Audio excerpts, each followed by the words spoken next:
Amici di Skyland, buongiorno. Oggi siamo al Golf Club di Asiago in occasione della quarta tappa dello European Ladies Golf Association e siamo con Orsola Marchi, che è la presidente di questa associazione.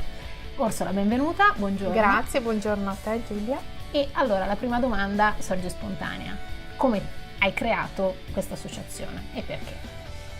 Questa associazione, ho preso la licenza di questa avventura, 4 anni fa. 4 anni fa l'ho presa perché confidavo molto nello sviluppo del golf femminile e di conseguenza, operando già da più di 20 anni nel mondo del golf, ho detto proviamo a vedere se le donne riescono ad apprezzare un contenuto costruito specificatamente per loro. Ecco, brevemente raccontaci come ti sei avvicinata al golf, perché comunque è un aspetto interessante e curioso. Mi sono avvicinata per caso giocando a golf proprio qui ad Asiago, al Golf Club di Asiago.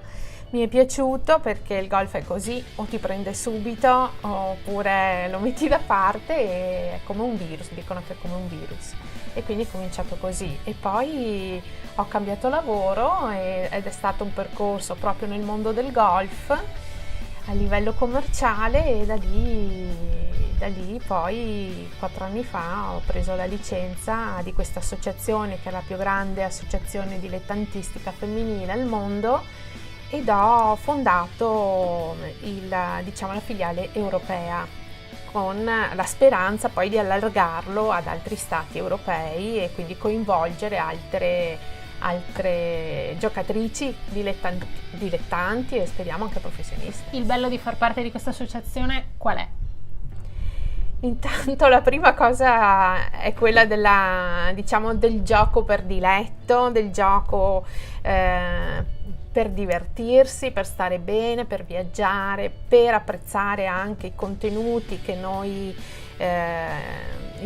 io insieme a Patrizia Buonaventura, il mio staff, inseriamo, che sono comunque delle eccellenze territoriali del nostro territorio, che vanno dal vino al food eccetera, quindi diventa una vetrina internazionale ed è difficile resistere alle nostre bellezze. Ecco, oggi la quarta tappa appunto vi porta ad Asiago. Il calendario poi cosa prevede? Il calendario prevede un'iniziativa, una quinta tappa che si svolgerà al Golf di Venezia, secondo anno che riproponiamo un red carpet dove una delle nostre giocatrici sfila sul tappeto rosso e la vestiamo, la trucchiamo, l'accessoriamo ed è bellissimo stare sul parterre e fotografarla e vedere l'emozione che traspare in un red carpet. Ecco, questo è un assist per una curiosità personale anche, e molto spesso si pensa che il golf, proprio per il suo stesso nome, sia uno sport prevalentemente maschile, perché invece è anche uno sport femminile?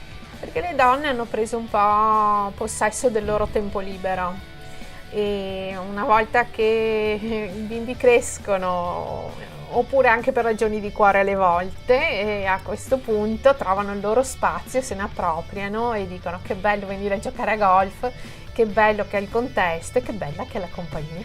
Ecco, sfatiamo infine un ultimo luogo comune, il fatto che il golf non venga considerato uno sport, invece è uno sport. E come? Perché? Perché 18 buche vengono percorse in 7 km e 2 più o meno, e quindi richiede un impegno, sempre che non si usi ovviamente il car, però richiede anche un impegno fisico per camminare e per muoversi. I trasferimenti sono parecchi, quindi, e soprattutto magari in un percorso come quello di Asiago, che è impegnativo in salita e in discesa, ed è consigliato proprio dai medici, oltre appunto ad essere considerato un'ipoteca per il futuro, perché se si impara a giocare a golf da giovani si può giocare anche in tarda età, si può, invece che passare il tempo chiusi in casa a guardare la televisione, andiamo a farci una partita. Quindi per concludere possiamo dire che il golf è uno sport sgaio? Molto sgaio, molto sgaio.